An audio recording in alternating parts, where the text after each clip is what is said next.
This one might filter out the toxic positivity people. The time for performative crying and that love and light spirituality that you bought at the store is coming to an end on a collective and personal level. This Aries full moon is tied into the longer 30-year story of Saturn cycles. This is the beginning of a time where people are going to get a lot more angry and get real and finally get some things done. The root of the problem is sort of the Saturn in Pisces, more so even the Neptune in Pisces thing. I have Saturn in Pisces. I actually adore this part of me. But on a collective level, this is a deep feeling of helplessness and eternal victimhood. Everyone wants to be Jesus on the cross or a moral authority. And this is a feedback loop that's deeply disempowering that makes you feel like you have no agency, like the only thing you can do is emotional performance.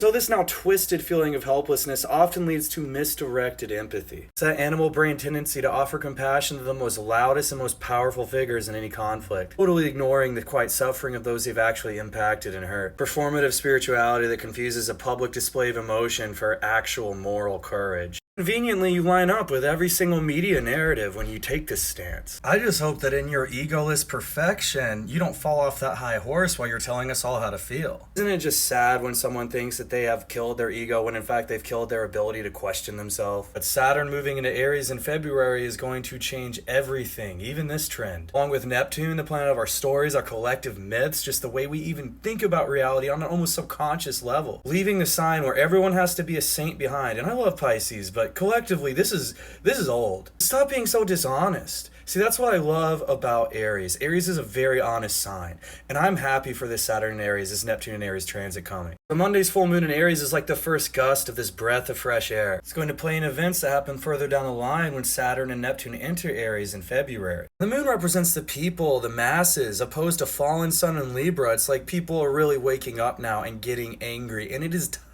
a high time. Should have gotten angry 25 years ago. Practical advice is to use this anger productively. You have to channel it somewhere. It can't just build up inside your body. That is a recipe for illness. With the ruler Mars being in Scorpio, this is not about blind rage. This is about controlled, strategic force that chooses its time. We are going to see some major developments by late October when we have that new moon in Libra with a freshly renewed Venus in Libra. Don't expect any overnight collapses. That recent eclipse can even take like 2 years to play out on the big stage. This full moon is the spark, not necessarily the whole fire. Taking off a longer process of karmic justice right now as Saturn returns to Aries for 3 years. That is going to have some satisfaction to it for me, but I don't know. I'm not a perfect egoless, Buddha monk or whatever some of you pretend you are.